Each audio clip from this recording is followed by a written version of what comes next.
Muito bem, o papo de hoje é com ex-menino da Vila, ex não, né? Menino da Vila é menino da Vila para sempre. Ainda que ele já não esteja mais tão menino assim, está agora com 51 anos, é o zagueiro Maurício Cupertino, ele que, segundo até as informações, né, da ASOFIS, né, que é a Associação dos Pesquisadores e Historiadores do Santos Futebol Clube, fez 72 jogos com a camisa do Santos, marcou um gol e ganhou um título. Foi campeão da Copa Denner em 1994, capitão do time que, portanto, conseguiu ganhar aquela competição. Acho que já não tem mistério, né? Aliás, quem acompanha o Santos já sabe, quando eu falo que foi o capitão daquele time, que é o Maurício Cupertino, nosso convidado de hoje. Ele que teve aí o privilégio de, como menino da Vila, ter passado pelas mãos do Eduardo Jenner e também do Ernesto Marques, dois grandes nomes aí que contribuíram muito para que essa história de meninos da Vila permanecesse após a geração de 78. Cupertino, bom dia, boa tarde, boa noite para quem nos assistir, né? Um prazer falar contigo. E fala um pouco dessa experiência, como é que foi a tua chegada no Santos Futebol Clube e depois a tua carreira no Peixe. Ney, bom dia, boa tarde, boa noite a todos aí, teus telespectadores. Muito prazer estar participando mais uma vez aí do teu programa, né? Saudoso e eterno nos nossos corações aí, Armando Gomes, né? Um cara que realmente deixa muito saudade para todos nós. E você, com muita propriedade aí, com muita competência, tem acompanhado aí o teu trabalho. Parabéns pelo teu desempenho. Realmente, nossa chegada na Vila foi através do Eduardo Jenner, na qual você citou aí outro grande descobridor de talentos, o Ernesto Marques. E eu também não poderia deixar de ressalvar aí o Nenê Bellarmino, né, na qual eu tive a oportunidade de trabalhar com ele. E é um cara também um excepcional profissional, além de um olho clínico para jogador. É um cara que fez grandes trabalhos na base do Santos Futebol Clube e revelou também grandes jogadores. Cheguei em 84 no Santos, 85 a gente iniciou no infantil, e aí teve toda uma trajetória, né? A única situação é que eu não passei pelo sub-17, porque quando eu estava iniciando o primeiro ano sub-17, o Nenê Bellarmino era o treinador do sub-20 e já me puxou, né, direto da categoria sub-17 para a categoria sub-20. E aí eu fiquei praticamente aí nesse ano de 87, 88, 89, já disputando campeonatos já do sub-20. E depois a minha história dentro do Santos Futebol Clube foi até 98, na qual eu consegui pegar meu passe e comecei a rodar o mundo inteiro aí com esse imenso prazer de ter participado da equipe do Santos Futebol Clube, conquistado a Copa Denner, ter participado de 72 jogos aí, como você já citou, e ter sido capitão da equipe do maior jogador e um dos maiores elencos que já tiveram na história do futebol. Tá certo, é verdade. E depois disso, a gente sabe, né? Você iniciou sua carreira de treinador. Vamos depois estar falando sobre isso, sobre toda a tua trajetória aí. Começou com o Nenê, depois com o Alexandre Galo, Vanderlei Luxemburgo. E agora a gente vai falar do momento atual, né? Você e o Vanderlei acabaram aceitando um grande desafio, porque o Cruzeiro é um dos grandes times do futebol nacional, os times gigantes, né? Time campeão de Libertadores, e que acabou tendo aí um ano péssimo no ano passado, e esse ano está sofrendo as consequências de administrações desastrosas. Então, eu queria que você falasse como foi.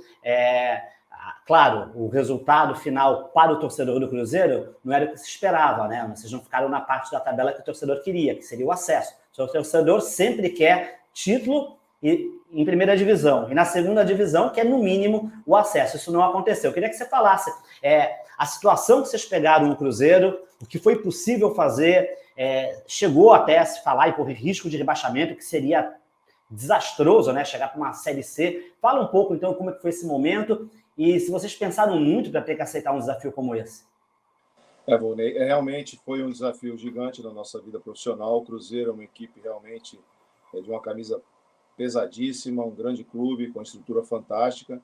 E quando nós chegamos lá, estava na zona de rebaixamento, né? Estava no Z4, com 4 meses de salário atrasado para os jogadores, um elenco totalmente montado por 3 ou 4 três treinadores. Então era um elenco assim muito com jogadores de Série C, jogadores de Série B, né? Então, realmente foi um quadro um pouco assustador no começo, porque realmente estavam muitos problemas externos, na qual a gente sentiu que o clube estava precisando muito de uma mão pesada, como a do Vanderlei. A nossa comissão também é uma comissão que tem uma certa experiência e conseguimos chegar e dar tranquilidade para os jogadores. A experiência foi realmente, não foi aquilo que a gente queria, que era ter o acesso para o Cruzeiro, né? Mas eu acho que dentro dos quadros que foi apresentado, principalmente no início, conseguimos salvar a equipe com uma certa tranquilidade, mas aquele objetivo que a gente queria de estar subindo para a Série A novamente, levando o Cruzeiro para o seu lugar de origem, não foi possível. Eu acredito que agora para 2022 a gente tenha uma situação nova, porque iniciar um trabalho é muito diferente do que você pegar o trabalho pela metade, e a gente está muito otimista que 2022, caso o Vanderlei renove mesmo, que foi anunciado, mas ainda não foi nada sacramentado, a gente possa estar fazendo o que todos esperam, que é subir o Cruzeiro para a equipe, para a Série A do Campeonato Brasileiro. A gente sabe, Maurício, que o orçamento hoje da Série B ele é alto, mas, ao mesmo tempo, o que os clubes dispõem, né? Por exemplo, o Cruzeiro, queria que você até falasse sobre essa situação, se o Cruzeiro, de camisa, está entre os grandes da divisão, obviamente, né? Não devia nem estar nessa divisão. Mas e de orçamento? O Cruzeiro tem uma defasagem de orçamento devido até às dívidas que tem, não que ele não arrecade, mas ele tem compromissos que os outros não têm, né? A situação na prática, o dinheiro para gastar com o futebol profissional do Cruzeiro não está entre os tops da divisão? Eu acho que na Série B ele está entre os tops, né? Mas é um valor muito baixo do que ele ganhava na Série A. Realmente, quando perde no Brasil, infelizmente, é assim que funciona, né? Deveria ser a terceira ou segunda, mas no Brasil é a primeira, que é a cota da televisão. Eu acho que os clubes perdem muito dinheiro pela falta de gestão. Não só o Cruzeiro, mas outros grandes clubes no Brasil atravessam o mesmo problema, né? E os clubes que têm se organizado estão aí na ponta da tabela, conquistando títulos. Então, não é uma coincidência.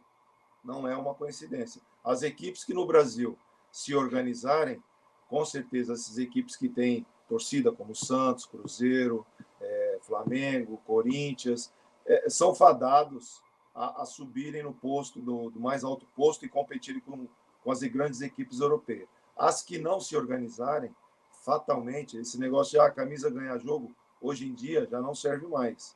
Não serve mais. Não vai jogar contra o Bragantino Red Bull, você numa camisa pesada, para ver se você vai ganhar o jogo fácil, se você não tiver uma organização. Os caras tudo certinho, salário atrasado, tudo CT de treinamento top, toda a estrutura que tem que ser feita. Então, eu acho que isso daí, os clubes estão percebendo isso, estão se organizando sim. O Brasil voltou o trilho, né? Em termos de as torcidas e os setoristas dos clubes, que também perdem muito dinheiro, porque se o clube não está na Série A, se o clube não atrai aquela venda de jogos, você não consegue vender sua propaganda aí no seu programa. Então, é uma série de coisas que envolve um monte de situações que as pessoas estão se percebendo. Então, a cobrança está sendo mais forte em cima da gestão dos clubes, e eu acho que isso aí é benéfico para o futebol brasileiro. Queria que você falasse, inclusive, até sobre isso também, né? Quando você tem um orçamento mais curto, obviamente a qualidade não vai ser a mesma, porque um jogador que você contrata hoje, quando eu falo você, né, na divisão, na Série B, é um que, se ele tiver um espaço na Série A, ele vai. Então, a gente já sabe que, primeiro, o maior talento brasileiro nem está no Brasil, porque são os caras que estão em alta, eles estão no exterior, estão na Europa. Qualquer promessa está na Europa. Aí vem para cá o veterano, que já não consegue um salário tão grande. É bom o salário, mas o salário bom lá e um salário bom aqui, o cara já tá com o burro na sombra, aí o cara vem jogar no Palmeiras, o cara vem jogar no Cruzeiro, o cara vem jogar no Atlético Mineiro, porque paga bem para o cara estar em casa. Mas aqueles jogadores mais jovens, não. Eles não vão estar aqui, vão estar no exterior. Os outros vão estar na Série A. E aí, a Série B é o outro patamar. Como é que funciona para um cara que nem o Vanderlei Luxemburgo, e você também, porque até você que cuida mais dos trabalhos táticos, né, e técnicos com os jogadores no gramado, o Vanderlei, ele dá aquela coordenação, tem a mão dele, tem toda a experiência dele, mas você que está ali na luta, ali com os caras ali de perto acompanhando, como que é isso, trabalhar as tuas ideias se a qualidade é limitada. Tudo bem, a do adversário às vezes também é, mas como que funciona isso, Maurício? Isso é uma questão, eu acho que nós somos camaleão aqui no Brasil, né? Você tem que se adaptar, né? Não é no elenco de 30 atletas aí, você não vai pegar só jogador top, né? Como você bem disse, se todos os jogadores que estivessem na Europa, brasileiro, estivessem dentro da nossa competição aqui, seria maravilhoso, né? Porque realmente você tem um Neymar no Santos, você tem um Fred no Flamengo, você tem um Felipe Coutinho no Corinthians, enfim, imagina toda essa camada de jogadores lá que estão na Europa participando de um campeonato brasileiro aqui, como que seria, né? E a gente sabe disso. Então, nos nossos trabalhos diários, lógico que tem jogador de nível A, como tem jogador também de nível C. E você tem que ter um entendimento, é o meu trabalho, eu tenho que desenvolver o atleta, eu tenho que tentar orientá-lo para que ele melhore um posicionamento de corpo, um chute, um ataque ao espaço. Então, isso daí faz parte do nosso trabalho, né? Lógico que, às vezes, num trabalho coletivo, num trabalho de campo menor, com todos os jogadores, os caras dão uma quebradinha, né? Que, às vezes, você fala para dar 2 toques, o cara não consegue, né? Pelo fator técnico. Mas aí a gente vai desenvolvendo e os próprios companheiros vão melhorando o atleta, né? Para isso que serve o nosso trabalho aí, e dentro de uma paciência e dentro de um conhecimento também, que é importante ter o conhecimento para você transmitir para o teu aluno ali, para o teu atleta que vai ser melhor, ele se posicionar de uma maneira melhor para receber essa bola, ou para ele fazer uma situação mais simples, aí é uma questão realmente do nosso trabalho, que a gente se preparou muito para estar nesse posto onde a gente está. Agora, Maurício, eu queria entender também uma coisa, né? E saber se o Cruzeiro deu essa liberdade para vocês. O Vanderlei é um dos maiores vencedores do futebol brasileiro como treinador. Isso ninguém discute. Não importa o momento agora que ele esteja, o time que ele está, a história ninguém apaga. Então, ele tem toda uma história construída e, recentemente, com críticas ou elogios, ele chegou aí num título paulista no ano passado. Então, vocês chegaram, né? Então, ninguém tem o que discutir em relação a isso. O time era bom, mas o time também era bom esse ano e não ganhou. Então, do Palmeiras, só um ganha no final das contas, e tem vários times bons. Como que é ter que trabalhar com jovens?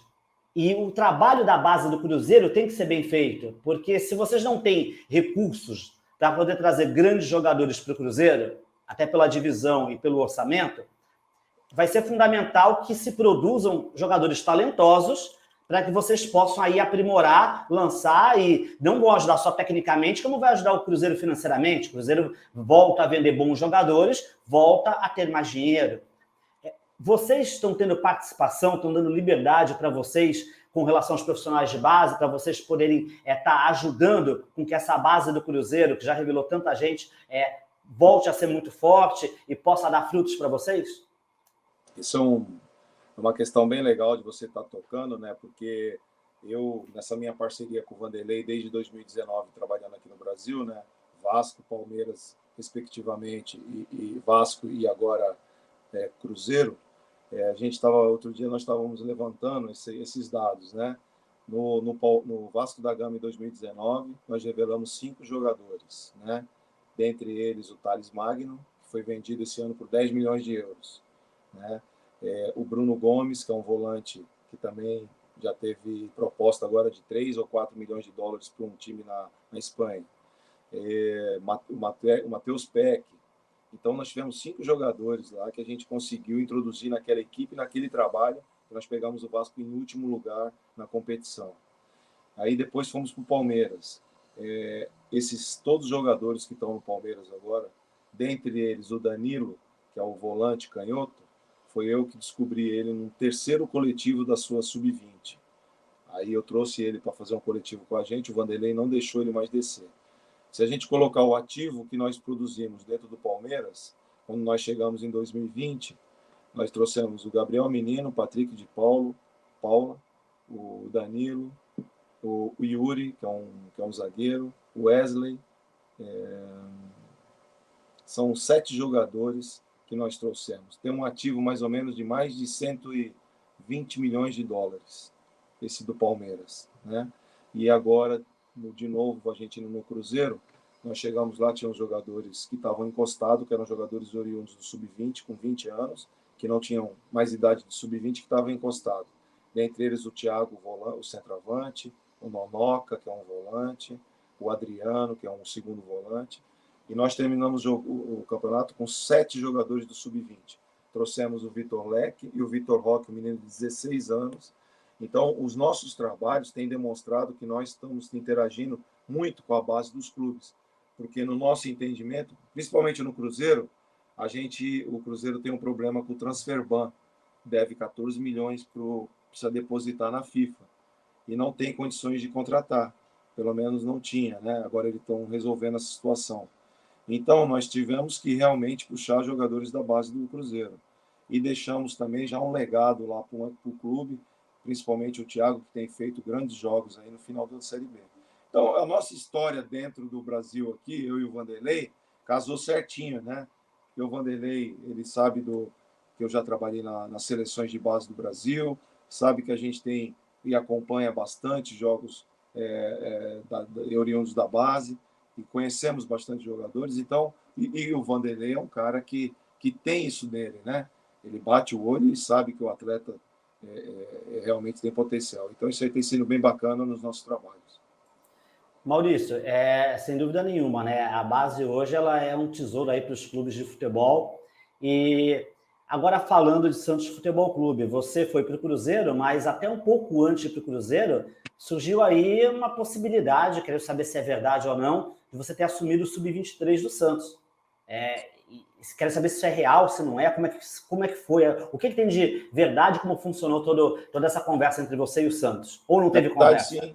É verdade, o Mazuco me procurou, tinha interesse de me levar para o Sub-23, me fez uma proposta escrita, o Santos me fez uma proposta, eu dei minha contraproposta para eles, estava aguardando o desfecho, ele me ligou novamente, falou que o clube tinha aceitado as minhas condições, e só isso era isso era questão de tempo, né? E falou para mim aguardar um pouco. Só que aí foi postergando essa situação, não houve mais contato do clube, e aí o Vanderlei acertou no Cruzeiro, me fez uma excelente proposta financeira, e a gente profissional do futebol não podemos ficar aguardando uma situação que possa vir a acontecer. Seria de imenso prazer voltar a trabalhar no Santos, né? E principalmente com jogadores praticamente aí, profissionais e oriundos da base, na qual a gente estaria próximo do profissional, mas infelizmente ainda dessa vez não concretizou, né? E aí eu segui minha vida para o Cruzeiro, estou muito feliz lá trabalhando com o Vanderlei, estou sendo bastante valorizado, e aconteceu sim, foi verdade, mas infelizmente não foi dessa vez que eu retornei para o Santos. É uma pena, né, Maurício? Porque, para quem não sabe, o Maurício, quer dizer, muita gente sabe, né? Mas nem todos sabem. O Maurício, ele nunca perdeu a identidade com a cidade. Então, o Maurício ainda, quando ele estava jogando, quando estava ainda no seu já final de carreira, né? Jogando lá jogou na China, jogou no mundo árabe, tudo. Nas férias estava aqui, estava no Clube 2004, estava andando pela praia, cruzava com todo mundo. A gente continuava encontrando o Copertino do mesmo jeito de antes. Então, e até hoje a residência dele é aqui em Santos, né? Você mora em Santos e é aqui que está a tua raiz, né? Você sai para trabalhar nos outros lugares, mas não perde a identidade. Então, seria aí unir o útil ao agradável. E uma pena, né, Maurício? Porque agora a gente percebe que o Santos pagou o preço por não ter, talvez, pessoas preparadas para estarem ali na base e no gerenciamento do Santos. Só a chegada do Edu Dracena, que você conhece tão bem, né? Do tempo de bola e também, principalmente, até do tempo de convivência lá no Palmeiras, mudou tudo já. A chegada de uma pessoa, como já muda um cenário, né? Seria muito legal, de repente, se tivesse a oportunidade de trabalhar nesse cenário, porque a gente sabe, todo cara da base, em algum momento, dando tudo certo, chega também no profissional. E você, com a identidade que tem, um cara como o Edu Dracena, que sabe trabalhar, seria bem bacana, né? Eu acho que foi a maior contratação que o Santos fez aí, foi o Edu Dracena nesse ano. Eu acho que o Edu é um cara, trabalhei com ele no Palmeiras, realmente é um cara muito capacitado, um cara que está se preparando muito, conhece o clube, conhece o DNA do clube.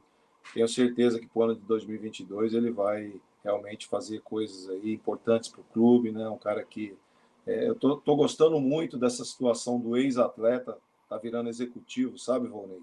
Eu acho que é legal também trazer jogadores, ex-jogadores, ex-atletas que se preparem, né, que tenham capacidade, né, que não tenha sido só ex-jogador, né, para esse posto. O Ricardo Rocha está assumindo também lá no Cruzeiro, né? Então, o Toninho Cecílio assumiu na Portuguesa de Desportos agora.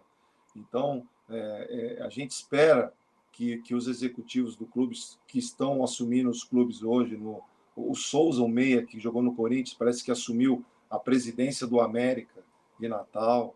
Então, você vê que realmente pessoas do futebol estão assumindo cargos do futebol. Isso é muito importante, junto com a gestão profissional, né, que os clubes estão tentando trazer para os clubes, porque realmente estão vendo que, se não fizerem isso, os clubes vão falir, que esses caras tenham resultado, porque vai ser muito importante outros profissionais se empolgarem, se capacitarem para poder estar assumindo também, porque realmente faz uma diferença muito grande você ter pessoas que trabalham do seu lado, que já tenham sido jogadores, que já tenham estado ali no teu lugar, que tenham a sensibilidade de demitir o treinador na hora que tiver que ser demitido mesmo, e na hora que tiver manter o cara, porque ele tem esse cara é bom profissional, ele só não está tendo resultado. Vamos manter, vamos segurar, vamos nas nossas convicções, porque ele tem um bom trabalho de campo, os jogadores gostam dele, nós estamos satisfeitos do jeito que a equipe está jogando, só que o resultado não está vindo. Então, esse tipo de situação que a gente pede muito, e os executivos também que passaram, que estão aí dentro do trabalho, tenham cada vez mais essa consciência, né? Porque isso é muito importante para o futebol. Ter continuidade com o profissional que eles escolherem no começo da temporada é muito importante. Mesmo que isso acarrete aí um certo tempo para a tua equipe encaixar, mas a gente não faz milagre. Hoje em dia, a gente cobra muito isso, né, Volney, do treinador europeu e do treinador aqui do Brasil. E a gente cobra com o mesmo peso, né? Acontece que os caras lá ficam 3, 4 anos no clube. E aqui a gente fica 3, 4 meses. Então a diferença é muito grande, né? O Abel, que está no Palmeiras agora, que foi o nosso percussor, né? É uma coisa o cara é bicampeão da Libertadores. Eu até não concordo do jeito que ele joga no Palmeiras, mas eu tenho que respeitar que é uma ideia de jogo dele. Eu tenho que respeitar que ele na forma reativa que ele joga com o Palmeiras, ele podia ter um jogo mais propositivo, né? Só que é o jeito que ele gosta de jogar. E às É que vezes nem Filipão e Luxemburgo, lembra nos anos 90 e 2000? Eram os dois maiores vencedores, com dois timaços, com um jeito de jogar totalmente diferente. Eram dois jeitos diferentes de ser campeão, né? como é que você vai contestar isso? Né? E hoje é uma coisa que eu vejo é muito isso. O trabalho certo no Brasil é o trabalho que quando você conquista. Aí você, né? O Renato Gaúcho há 2 anos atrás um ano atrás estava sendo cogitado para a seleção brasileira. Isso. Hoje ele está sendo massacrado pela grande mídia aí, porque realmente ele teve sucesso no Flamengo. Então a gente vive muito próximo das duas pontas do negócio, né? E realmente o Vanderlei e o Felipão eram opostos em tudo e eram grandes ganhadores do futebol na nossa época como atleta. Então, realmente não tem a coisa certa nem errada.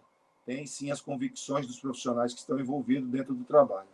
E às vezes as características da equipe, né? As equipes às vezes têm suas raízes de algum jeito. E às vezes é mais difícil um determinado tipo de jeito dar certo com um tipo de torcida. Mas no final das contas, se começa a ganhar, o pessoal se acostuma de mudar o jeito. Exatamente. O Palmeiras é um bom exemplo disso. O Palmeiras foi meio que nem o Santos também, sempre gostou do futebol bonito, para frente.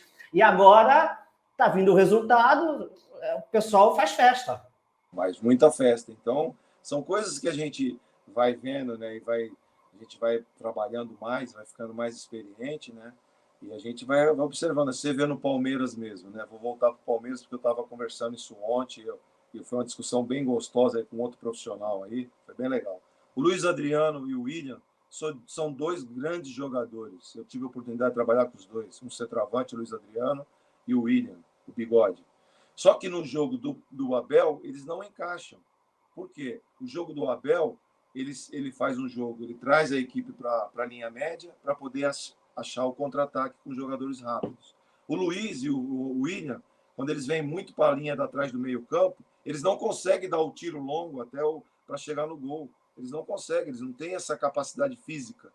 Então, eles são jogadores para você jogar na última linha do terço, quando perde, pressiona. Por quê? Qualquer bola que sobra para eles ali perto da grande área ou dentro da grande área, os caras são mortais. Os caras têm uma ótima finalização. Só que com o Abel, eles não conseguem jogar. Não porque eles não querem, é por causa do estilo do jogo do Abel. Tanto que ele colocou o Rony como centroavante, que é um cara que dá um tiro, atinge 33, 34 de velocidade. Bem menos técnica, mas com força e velocidade, né? E às vezes as pessoas não entendem isso, né? Às vezes você vai vendo um jogo assim, por que o Luiz não está jogando? Por que o William não está jogando? Mas a gente que é da bola e tem estudado bastante, tem cada vez mais notado algumas características, e os comentários que às vezes a pessoa fala, o Luiz não quer mais nada, o Bigode não está nem no banco, também já está. Não é isso, né? Eu tive a oportunidade de trabalhar com os dois são grandes profissionais e cabem em qualquer equipe do Brasil ainda.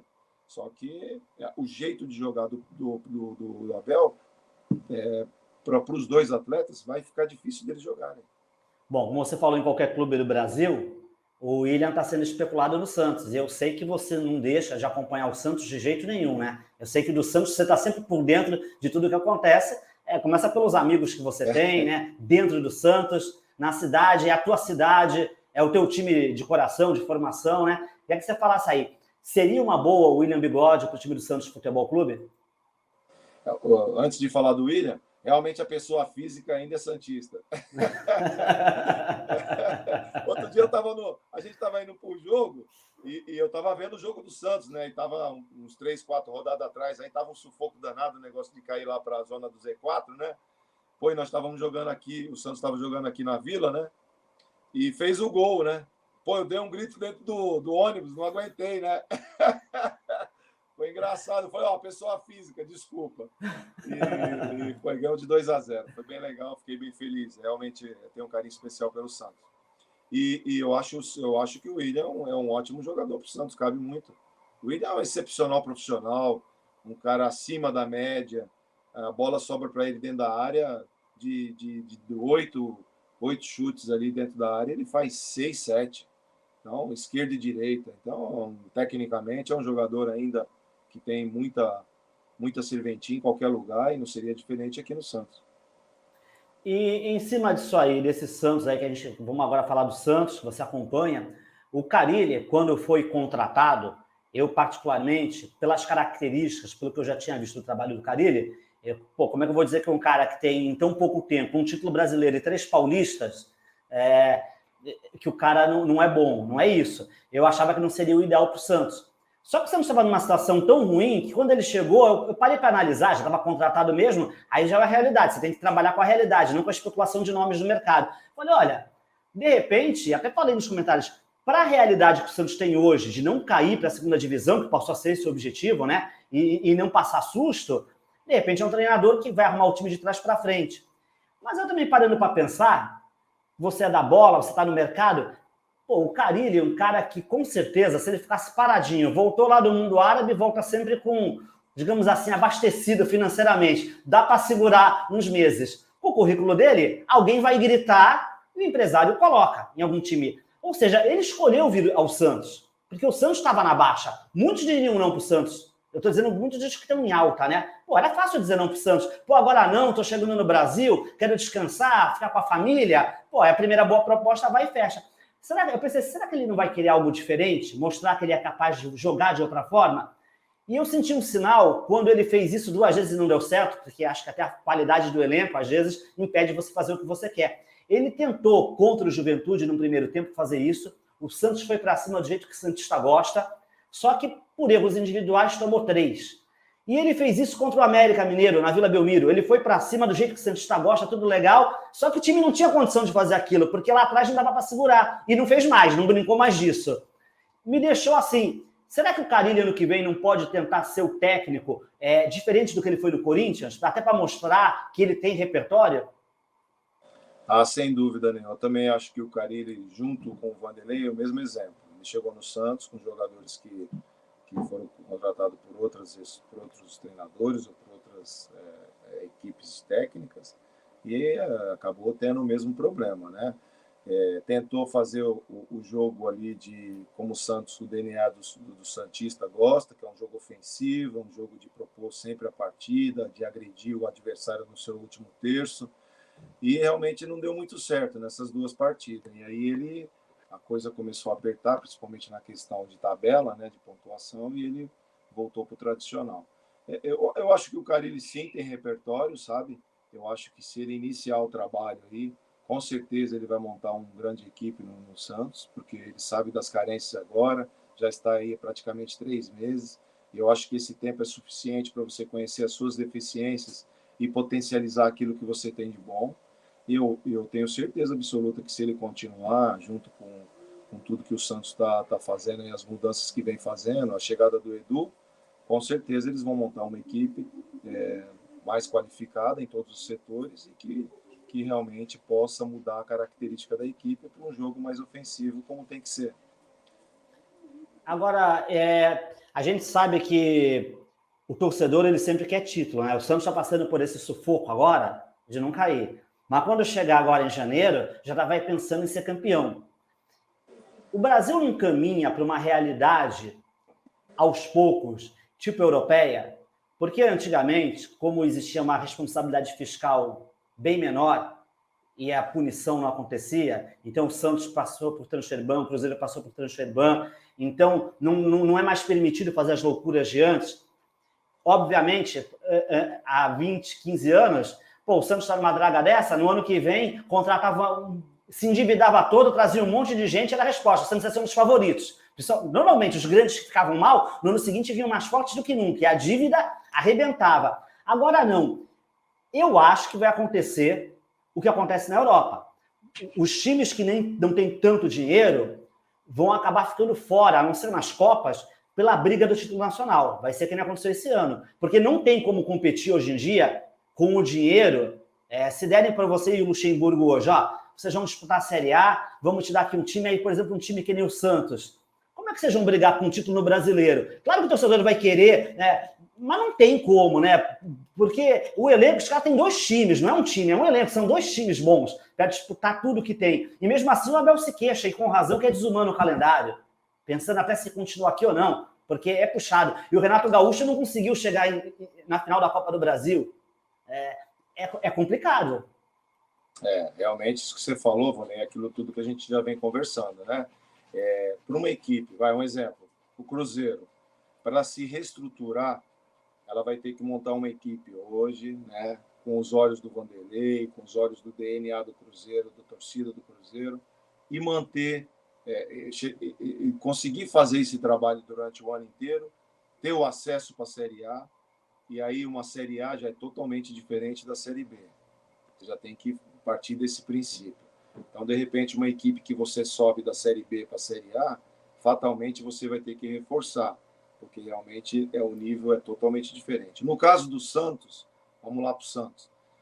O certo, eu acho que é você manter o treinador, reestruturar sua equipe com o padrão da Série A. Lógico que hoje em dia não dá para competir com times como o Palmeiras, como o Atlético Paranaense, como o América de Minas, que está se estruturando muito bem, Red Bull, Flamengo, Atlético Mineiro, que tem um cara que é milionário lá que está patrocinando. É difícil você competir, mas tem como iniciar esse processo, que é partir de bons resultados, formar uma boa equipe, classificar para a Libertadores do próximo ano, fazer competições importantes que você consiga chegar sempre ali na final, Copa do Brasil, você avançar o máximo possível, porque te dá um rendimento muito, muito fantástico para a tua equipe. Se você conseguir ser campeão, você fatura 75 milhões, que é mais do que, às vezes, uma cota de televisão. A própria volta do torcedor hoje, com a equipe indo bem, são rendas boas que entram de ativo para o clube, né? Então, uma série de coisas que você tem que fazer para você poder manter aquele padrão, trocar no máximo 20% do elenco para o próximo ano, a tua equipe já vai estar toda estruturada com a maneira de jogar, reforçar a equipe. Aí sim, eu acredito que no segundo ou no terceiro ano, você começa numa potência como o Santos, como o Cruzeiro, com camisa forte, começa a disputar títulos novamente, né? Mas para isso acontecer, eu acho que tem que acontecer todo esse processo, como o Flamengo iniciou lá em 2013, como o Atlético iniciou em 2019, como o Palmeiras iniciou com a Crefisa 4 anos atrás. Então está colhendo os frutos agora. E eu acho que aí, aos poucos, o torcedor vai entendendo a realidade, né? Teve aquele choque inicial, mas vão começando a ver. O torcedor vê que o time está indo bem, mas não consegue brigar com o título, mas com quem está com muito mais dinheiro, aí ele vai entendendo. Ele fica revoltado se perceber que está na draga, né? Lá embaixo, né? Aí ninguém quer. Mas aí vai começar a ser isso daí, por exemplo. Vai brigar pelo que dá. Numa Copa, você de repente tem a possibilidade. O Santos, ano passado, era um improvável finalista da Libertadores da América. No ano passado, não, né? Que a final foi esse ano, né? Um improvável finalista. Mas o torcedor não imaginava isso antes de começar a competição. Então vai ser nas Copas, talvez a possibilidade. Agora, Brasileirão é para quem está com bala na agulha e trabalho bem feito, porque o Grêmio tem o 4º melhor orçamento e está praticamente rebaixado. Talvez vai jogar contra vocês no ano que vem. Exatamente isso. Isso que você está falando, eu vou transpor lá para Minas. O ano que vem, se a gente continuar no Cruzeiro, você acha que tem como a gente competir com o Atlético Mineiro e com o América? Não. No regional? É muito difícil. Se a gente conseguir chegar na final contra qualquer uma equipe dessa aí, já estamos no lucro. Agora tem que ver se os dirigentes vão ter essa paciência, né? Se a torcida vai ter essa paciência, esse entendimento que o Campeonato Mineiro, realmente a gente não tem como medir força com o Atlético Mineiro, porque o Atlético está na frente, um elenco fortíssimo, tudo em dia, se reforçando, parece que eles estão trazendo mais jogadores. Então, realmente, é um processo que os clubes grandes têm que entender, né? E a gente, dentro do processo, tem que também estar torcendo para a cabeça do dirigente seja que ele fale aquilo que ele está prometendo hoje, né? Que vai manter, independente de qualquer resultado. Só que a gente sabe que não é dessa maneira que acontece aqui no Brasil, né? Se a batata assar, se a gente perder lá para o Tombense, o RT, meu amigo, a coisa vem feia aqui no pescoço, viu? Tem coisas que não mudam no futebol brasileiro, né? Nem no europeu. Aqui no europeu a tolerância é um pouco maior. Mas nem no europeu também, quando a coisa. Tudo tem um limite, né? Hoje em dia, cada vez mais o imediatismo pega. O contrato está renovado lá de vocês? Estão garantidos 2022? Apalavrado todos, né? Não está assinado ainda. Nós não assinamos nada porque condicionou a renovação de contrato com o pagamento do Transferban, que são 14 milhões que o Cruzeiro deve lá na FIFA. Sem esse pagamento, automaticamente a gente não vai renovar, porque aí não tem como contratar e não tem como montar uma equipe nova. E aí o Vanderlei já se posicionou nesse sentido. Agora, caso eles cumpram com esse pagamento, com tudo que eles prometeram para o Vanderlei, aí sim o contrato já vai ser assinado a partir do momento que a gente tiver esse pagamento já efetuado, porque eles já fizeram a proposta para todos nós, tanto para mim, para o Melo, para o Ricardo Rocha e para o professor Vanderlei Luxemburgo. Pô, o Melo é uma figuraça, hein? O Melo é um cara, pode mandar um abraço para o Melo, gente finíssima, muita resenha, mas fora isso, aprendi muito com ele, viu? Porque ele era um cara que conversava e orientava, porque eu sempre gostei do conhecimento, tá? Não tá falando besteira. Então, na parte física, ele nunca foi um cara egoísta, não. O cara compartilhava conhecimento mesmo, explicava, falava da diferença de características de atletas. Então, sempre foi... E tenho certeza que ele é responsável por muitos bons profissionais que tem hoje em dia. Ele foi um dos grandes exemplos, né? Foi um cara assim, muito diferente naquele período em que esteve no auge, soube explorar isso aí muito bem e dividir conhecimento, né? Eu sempre falo isso. Além de estar trabalhando com o Vanderlei, um dos caras que eu tenho aprendido mais dentro do meu trabalho é com o professor Melo. É um cara excepcional, conhecimento único de muitas coisas dentro da parte física, integrado com a parte técnica, porque antigamente ele falou para mim que fazia sozinho, porque antigamente o treinador só tinha o preparador físico, né? E o cara tinha que dar treino com bola, junto com a parte física. Então, eu tenho aprendido muito com ele, muitas coisas importantes que ele tem me falado. E tá sendo ótimo, né? Ele, o Melo, ele, o Vanderlei, e a gente ali na nossa... tem hora que eu tô numa reunião com esses caras aí, eu falo, puta, meu, que sonho, né, cara? Porque um monte de cara queria estar aqui no meu lugar, aprendendo tudo que esses caras viveram aí. Os dois têm 48 títulos. Então é muita coisa, né, cara? Tem que respeitar muito essa rapaziada aí. Quando ele estiver aí em Santos contigo aí para um churrasco, dá um toque que eu vou, hein? Porque eu gosto da resenha. Tô com saudade dele, muito tempo que não encontro com ele, faz bastante tempo. Eles adoram Santos, eles adoram. O professor eu não sei, né? A gente tinha aquelas coisinhas lá de repórter, mas nunca briguei assim com ele, mas às vezes ele ficava meio escamado, né? Não sei qual é a reação, mas o Melo não. O Melo eu sei que se vê, vai dar resenha boa, viu? Não, e agora tem o Ricardo Rocha. Pô, o Ricardo Rocha é uma resenha. É verdade, isso é de resenha. Coisas engraçadas, junta ele com o Melo, todo mundo ri pra caramba. E o Ricardo é um cara que também tem sido fundamental aí nessa parte, tem ajudado muito, um cara muito respeitado no métier e tem sido também um ótimo companheiro de trabalho. Maurício, pô, brigadão aí pela tua atenção, até extrapolei aí, falei que ia falar meia hora contigo, deu 40 minutos, mas a conversa fluiu legal, e vamos marcar mais vezes aí durante o ano, para quando eu estiver numa brecha aí, para a gente estar falando de Série B, se você estiver lá, ou de onde você estiver, e falar de futebol em geral também, que é sempre muito bacana tudo isso. Obrigado mesmo por ter aí participado aqui no Esporte por Esporte com a gente. Ronei, grande prazer, cara, estar falando com você novamente aí para o teu público. Um abraço para toda a rapaziada de Santos aí. Se a gente não se vê mais, boas festas, Feliz Natal. Graças a Deus aí com a situação do Covid aí controlada e vamos ter bastante consciência para que mantenha assim, né? E um grande ano para todos vocês, tá bom? Um abraço. Tá jóia, então. E vamos fazendo uma resenha da base. Eu, você, Flávio Antunes, e podemos escolher mais alguém aí para poder estar falando das histórias de base do Santos, que eu tenho certeza que muita gente vai gostar dessa resenha, viu? Será um prazer, será um prazer. Valeu, obrigado. Um abraço. Tchau, tchau. Valeu.